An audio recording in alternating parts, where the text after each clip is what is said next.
obviously give credit to Ole Miss. Jackson Dart was incredible. Watkins was, I mean, couldn't cover him. Um, but we got a long way to go, a lot of work to do. Disappointed in the way we played. Our kids are disappointed in the way we played. But we're going to have to get healthy and have a good week next week, moving on. But very disappointed. I felt like we had them ready to play. Obviously, that wasn't the case. Right, Jay. Yeah, I was going to ask. You said you felt like you had them ready to play, but was there any indications that something like this was coming? Records. No. I mean, we had a really good week of practice, as good as we've had. So no, I didn't go into the game feeling. I felt like we had some matchup problems, but I thought we had some answers with it, and we were in three deep, and they ran by us. And we were in man, but we were in three deep, and they ran by us too. So couldn't get pressure on the quarterback, couldn't get there either. And so when we're in man trouble, man to man against some of their receivers that they had, Watkins specifically, we were having a hard time guarding him. Surprised at all that Dart stayed in so long? I mean, they're throwing four verts up 32 on you guys. No, I mean, I don't. No, I mean Lane. I don't have a problem with Lane or what he did. I don't know if they were trying to get him a record or what the case is, but I don't have a problem with how the game went, except for we have an opportunity to stop him, and we couldn't. Sam, I know everybody and y'all know that Ole Miss likes to attack you deep, but did it surprise you at all how much they did? I mean, it was early and often as well. Did it surprise you how much they stretched the field on you? I mean, they were having success with it. I mean, I think in three plays they had two go routes for touchdowns on us. So no, it didn't surprise us. We'd been working go balls all week, but well, we felt like they would do it. We felt like they'd run the hitch, go hitch, go hitch. Felt like they'd try to attack us like LSU did in their own way of offense, and they did. An update on Talon and kind of what went the decision to go to Malachi in the second half. Talon, he came back when he got hurt, and then we worked on him at half. We didn't know coming out of half if he would be ready to play. And once we said we were going to look at him throwing and moving, and Bobby had him moving front and back, and just was gimpy. And we didn't want to take that chance of getting him hurt further. And plus, we believe in Malachi putting him in. So that was the decision there. It had nothing more to do than that. We just felt like we might get him hurt worse if we put him back out there. He was willing. Part of his success has to do with his legs, and he didn't have them, basically. They got a really good defensive front and wound up with 8 sacks today. Could you maybe talk about that versus your protection today? A couple of them we were hot on outside. They pushed the pocket on us. I think if I just off of what I saw, I would say there's probably about 3 of them where the pocket was pushed in there. We couldn't get open. Would have had time, to throw it, and then there was about 3 of them where we whiffed a guy. We got beat on the edge, totally beat on the edge on one of Talon's. It got hit in the back. But there was 3 of them probably.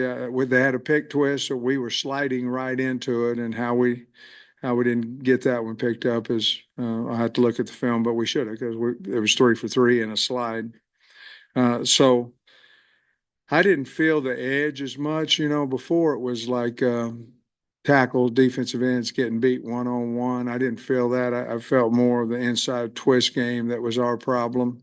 And I think we got better as the game went on, but obviously we started horribly for the entire first quarter and for most of the first half defensively. Well, all the first half defensively.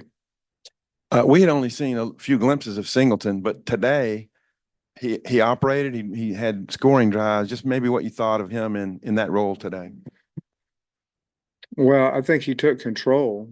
I think he went out there and I tell you guys, he made a few passes. He's made through throws in there that he let the ball go way before the break, and we're right on here that last drive. He threw an 8 yard out that I mean he let that ball go way before the break. He did it several times. Obviously, him running the football is a big asset. He's a hard guy to tackle. It's a shame that we didn't have a receiver on the ball on his touchdown run. But I was really, really happy with the way he competed and the guys that were out there offensively, how they competed with him. Like Braylon Russell wasn't 100%. Just what did you think of Dominion and getting Rodney Hill back? And then how's Braylon doing? I think they ran hard. Braden's going to be okay. I mean, but I think they ran hard. There wasn't a lot there at times, but I still think they ran hard and tried to get at times something out of nothing, which I feel like they did. It got a couple of yards on it, and but we got better running the football when Malachi came in because he was threatening them with the zone read. But Rodney, to see him score, to answer your question, to see him score, and he ran hard to get him back. That'll help us down the road as well. And R-Dub started the football game and ran extremely hard. The early pass interference penalties, on D-backs playing physical, did that maybe impact the secondary moving forward, where maybe a little less physical or anything like that? When you're fragile, and I think we're a little fragile there. I think we are. We don't have as much confidence there as what we need to have. But it's at the same time, confidence builds with success. Having success. So anytime that happens early, I think that would affect the way that you feel like you can cover because you go in there and different guys call it differently. Sometimes you can be ultra aggressive and get away with it, and sometimes you can't. So to answer your question, possibly. I had to look at the film, but possibly that could have played a part of it. But cutting people wide open had nothing to do with pass interference. We've got to figure that out. And you guys have had some pretty good pass defense performances against maybe some dual threat guys, but Nussmeier and then Dart. Is there anything specific about, the guys that stand in the pocket and some veteran guys that have given you some more fits this year? Well, I think both of them have a lot of similarities. One of them is we didn't get pressure on either one of them. So they just sat back there. Even when we tried to pressure, we didn't get pressure on either one of them. So that's going to build their confidence as well. Both of them have really good wide receivers and put us in a little bit of a jam at times, matchup wise. And, I told T. Will, I said, I don't care if they rush for 500 yards. We gotta quit getting them behind it. We can't let them get behind us and make him run the football. And that's when he went back into soft coverage, and unfortunately they ran by us in that too. I guess Trey Harris for Ole Miss didn't play. Did that affect maybe Say again. Trey Harris, the receiver for Ole Miss, didn't Yeah. play? Did that kind of affect the way you were able to cover maybe the rest of the receivers? That the scouting report was maybe different than what y'all had prepared for during the week? No, I mean, they just stood to Watkins, for 250 something yards, 5 touchdowns. But no, I don't think it affected us, even though we knew we were going to have to possibly double cover Trey. We probably should have went that way with Watkins. Yeah, Sam. The sacks. Ole Miss has been doing that to everybody. I think they're averaging about 5. They had 10 against OU. As a long time guy in this league, what do you think of their pass rush and their tackle for loss game, and what makes them so good at it? They play 10 guys, probably somewhere around there. Very, very talented. A lot of things happen with sacks too. When you can cover and you can man cover, they've got some good corners. hard to get open at time. If you notice more today when we had some success throwing the football was against zone coverage. And we were finding holes in there. But I think, Bob, to answer your question, they're really, really talented and good, and they stay fresh. They've got good line games. They got pick games. And then if you get behind on they're very good against the rush. Excuse me, against our rush, trying to rush the football. They put you in longer situations and makes it very, very difficult to protect them because they're very, very talented. And you got an open date now. Do you feel like it comes at a good time to kind of recover mentally and physically from this and kind of, how do you see going into the open date and then the last push, try to get Well, Bowl I like some the big two games? open dates. I do. I think, especially with your depth not being quite as big at the end of the year. I like the two open dates. I think obviously we need it after.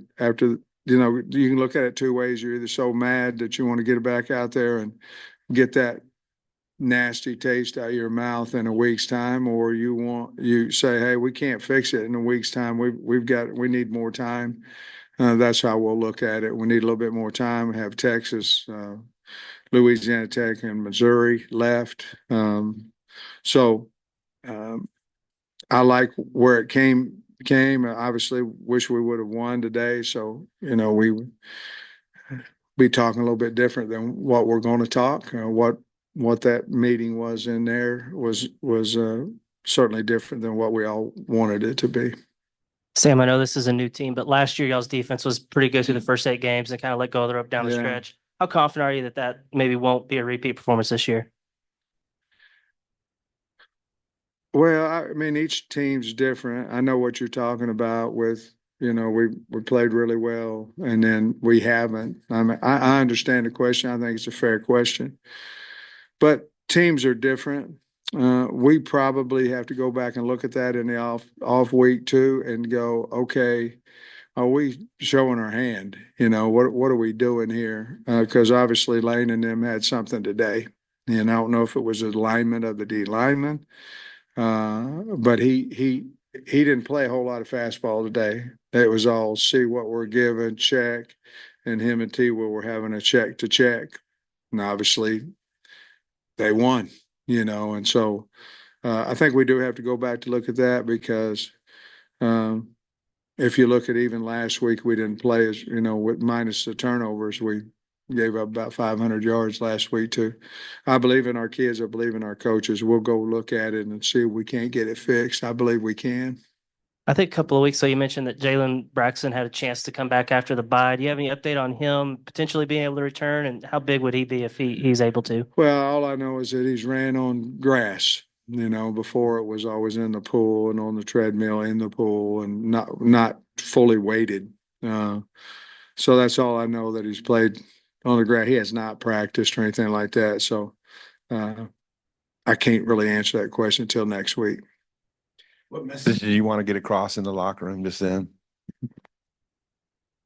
I just told them that we got outplayed, out coached, out physicaled.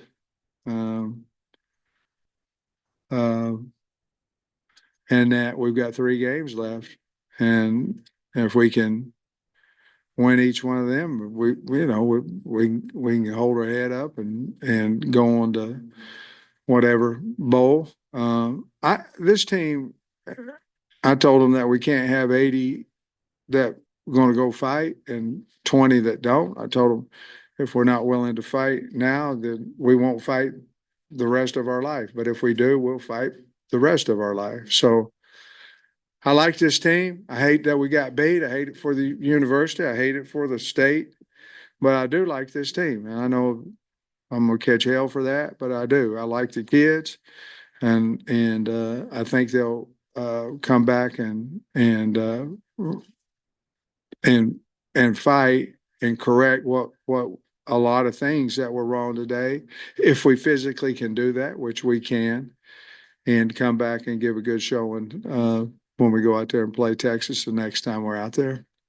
Basketball fans, it's that time of year again. The NBA is back. From opening tip-off to buzzer beaters, BetOnline has you covered with the best odds, biggest promotions, and live in-game betting on all of your favorite teams. This season, every game matters. BetOnline has every stat, matchup, breakdown, and live odds to bet on during the games. And it's not just the NBA. BetOnline has odds on everything from football, MLB playoffs, NHL, to even political props. Head to the website today to get in on the action with America's most trusted site for online wagering. BetOnline, the game starts here.